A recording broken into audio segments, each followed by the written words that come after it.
We're really proud about our retention rate for African Americans. Last year, Purdue's retention rate for African American students was 92%. We know that every African American student, just like the majority student who has been accepted, has the capacity to thrive here at the university, and our statistics represent that as well. From Purdue University in West Lafayette, Indiana, this is Techies Today, the Purdue Polytechnic podcast. I'm John O. This episode of Techies Today is the first about diversity and inclusion, a focus on faculty, staff, and students who are working to make Purdue a place where everyone feels welcome and can excel and thrive during their time here, whether it's for 4 years or 40. Renee Thomas is director of Purdue's Black Cultural Center and a provost fellow for diversity and inclusion. Renee talked with students in the Polytechnic's organizational leadership major about how student activism led to the creation of the Black Cultural Center. She describes the BCC's many programs and services, including music and arts ensembles, multi-day trips across the country for research and performances, and Purdue Express, an engaging 30-minute staged production that talks about Purdue University through song, dance, and entertainment, sometimes to audiences of 2,000 to 3,000 people. Renee says that students who are actively engaged in the campus community are more successful than those who aren't. So, the Black Cultural Center engages the community through edutainment, the combination of education and entertainment. Renee Thomas says that family origin stories are important, especially to African Americans, because many lost the ability to trace their ancestry during the years of slavery in the United States.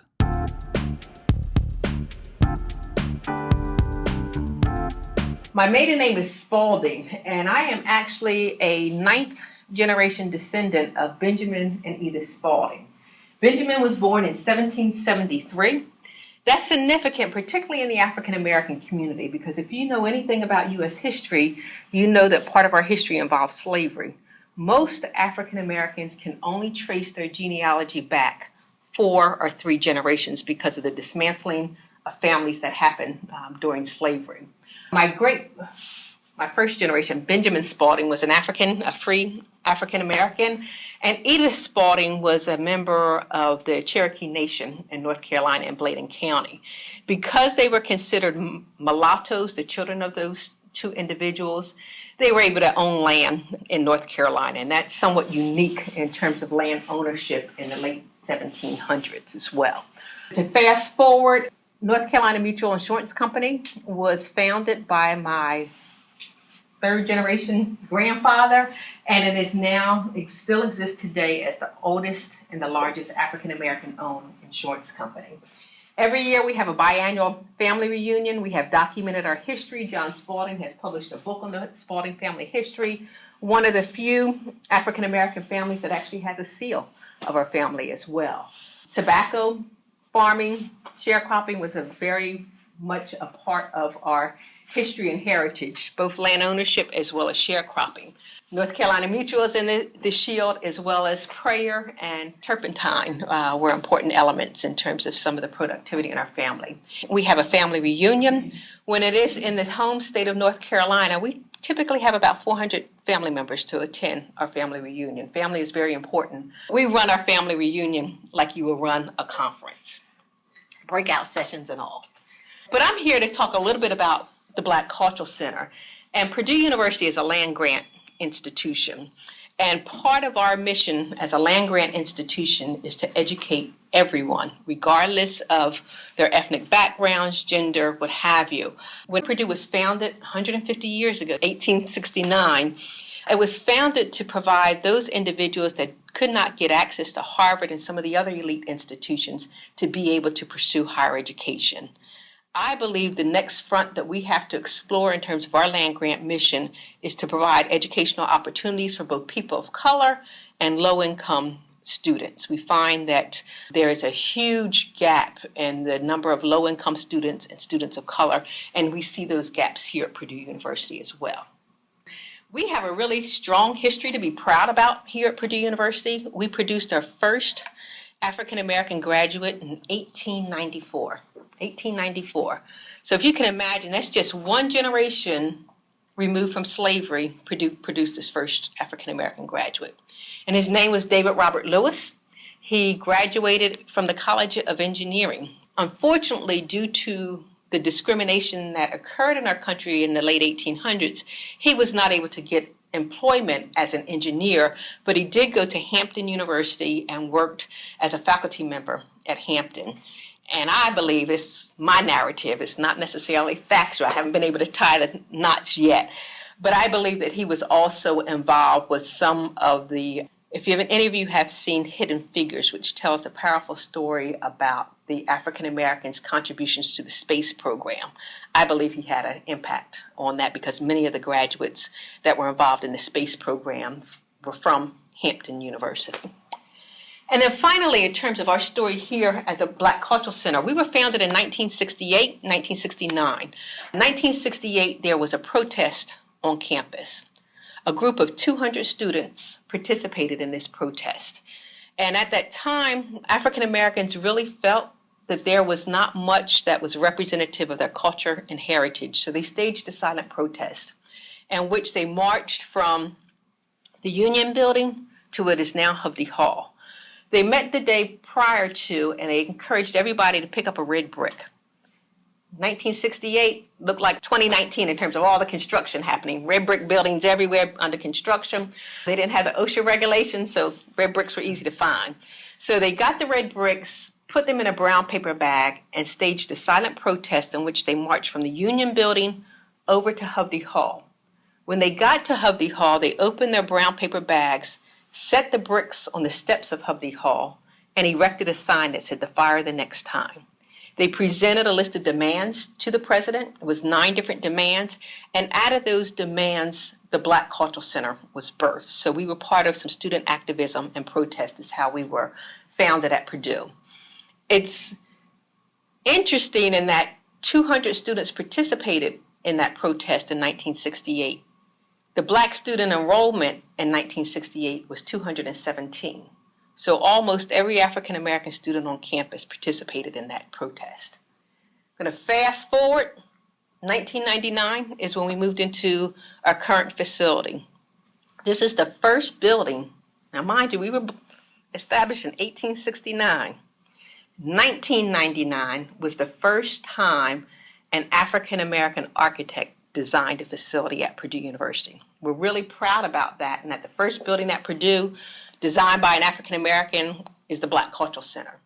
It was such a wonderful design. We received some national awards for the architectural design, and that it opened the doors of opportunity for other African Americans to get construction and architectural work here at Purdue. Those of you who've been to Ross-Ade Stadium, the major renovation that happened probably almost a decade ago now was done by an African American construction company. Those of you who work out in the Cordova Recreation Center, that project, again, was designed, the renovation, by an African American construction company. So we're really proud that the Black Cultural Center paved that way. We also have a library at the Black Cultural Center. We have over 7,000 different books and volumes. It's a special collections library. Most of the books and materials are related to the African American experience. It's a wonderful study space as well. So if you're looking for a private study space, we have both public areas and then a group of 4 private study rooms as well. The heartbeat of the Black Cultural Center is our Performing Arts Ensemble program. We have 6 different performing arts ensembles. And for those of you who are interested in the performing arts, I want to extend a personal invitation for you to consider joining one of our BCC Performing Arts ensembles. We have the Black Voices of Inspiration, which is our choir. They primarily do gospel music, but they also do other popular music by African American composers primarily. We have the Haraka Writers. If you like to write poetry, short stories, or even rap lyrics, or if you're a spoken word artist, Haraka Writers is a way in which you can get engaged at the BCC. The Johari dancers are trained in a variety of dance styles ranging from traditional West African dance all the way up to what you see on Beyonce music style videos, a little bit of everything. New directional players. If you're interested in assuming a new identity on stage, come out and get involved with our drama troupe, the New Directional Players. And some of you might be thinking, oh, I don't do the arts. That's not me. Well, we have some way for you to get engaged as well. We have our Black Thought Collective, which is our intellectual or our scholarly ensemble. Those students do research on the African American experience and then present at conference and symposiums. And then the other ensembles are Gordon Parks. It's a visual arts ensemble. Currently, the focus is on photography at this point. We did a major stage production. We do research tours every year. We go to different geographical locations and do a stage performance based upon the research that we acquire. Last spring break, we did a 5-day tour to New York City. We studied hip hop and the Harlem Renaissance. We also received a Diversity Transformation Award from the Provost Office, and we implemented what we call Purdue Express. And Purdue Express is a 30-minute staged production that talks about Purdue University. It talks about financial aid, athletics, it talks about residence life, you name it. It talks about Purdue University, but it's very engaging because it's a staged performance as opposed to someone being boring like I am, standing up and telling you that information. It's through a song, dance, and entertainment. We know at Purdue University we need to do better as it relates to enrollment of our African American and underrepresented minority students. This ensemble actually travels all throughout the Midwest region, in which we partner with high schools, as well as last week we were down in Indianapolis at the Convention Center. We performed for 2,500 students who were part of the Center for Leadership Development program there. And we're finding that we are beginning to see some impact as it relates to this Purdue Express performance, encouraging students to enroll at Purdue. We're very committed to student success at the Black Cultural Center. We do what we call edutainment. As I mentioned, our performing arts ensembles, most people think performing arts is an entertainment, but we do edutainment, education and entertainment combined.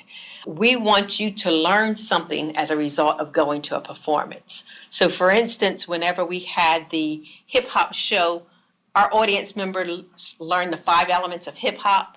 They learned about those individuals who contributed significantly to the Harlem Renaissance era, and it was very educational as well as entertainment. Research tours are part of our curriculum at the Black Cultural Center. We've been all over the United States visiting sites that have significant contributions by African Americans. And we're really proud about our retention rate for African Americans. Last year, Purdue's retention rate for African American students was 92%. I think oftentimes people make assumptions that are not accurate, and they think, oh, well, they got here because of affirmative action, or they took somebody else's seat, or you fill in the negative narrative.